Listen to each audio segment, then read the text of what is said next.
Ghana, climate change is driving migration, particularly among rural female farmers who move to cities like Accra and Kumasi to engage in informal work such as head pottering.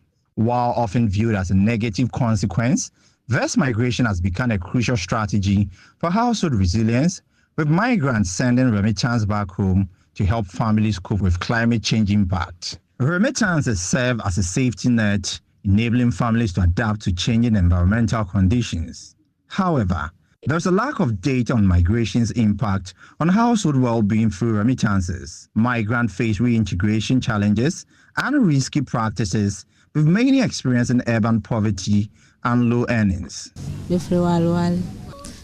wa hankwa idea me busia fo pepe bia je se me ma omo sa mama omo ahwan na be kwa akoma omo me ye adwuma na omo pa bibia me to me wo bi nkwa de mema me ne bi kura me force anya bi ama omo me busia nkwa na wo me ba na eda me na nsu me se me nye adwuma me se this kama me mama no asham me free wala ha se ye bre no ba ye krom de ye mbre sa yambra so yenye sika wo ho no anso bre obenye bi nso no de ento wo ho no nti eme aduane na entima anye bebre se de ya no entima anye se ni mo mu te se me ba no sa no hu fa na omo be ka kire me na mama omo sika ene me nwie mu. Many migrants do not experience the improved quality of life they expect, facing urban poverty, low earnings, and social stress. A head porter shared how slow the market is, linking it to cheap prices people offer. I'm a baby. And you're not na me nyamahana me. Market in Kai you know, say I nanti I nya adwuma. Yegusi stress a man for say omo fire adwuma bebre so omo mpines fire.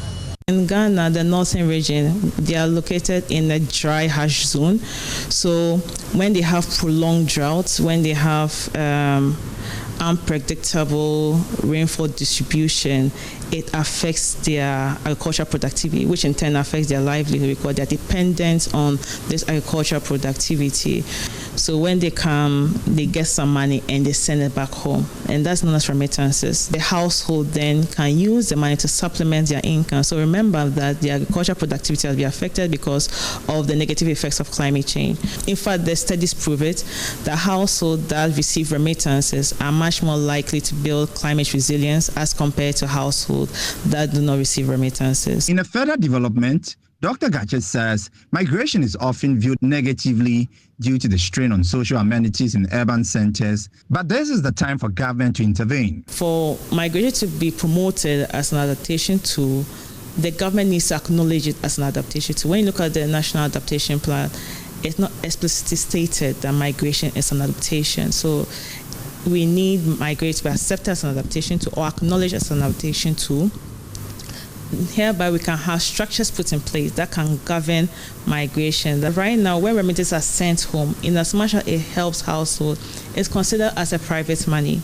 And there are certain systems in place whereby such remittances can be used for some of the things back home, like irrigation systems and storage facilities and training of farmers on how to cope with climate change. Climate change-related migration is a multifaceted issue that presents both challenges and opportunities. This story is brought to you by Joy News in partnership with CDKN Ghana, University of Ghana Center for Climate Change and Sustainability Studies, with funding from Claire R4I Opportunities Fund.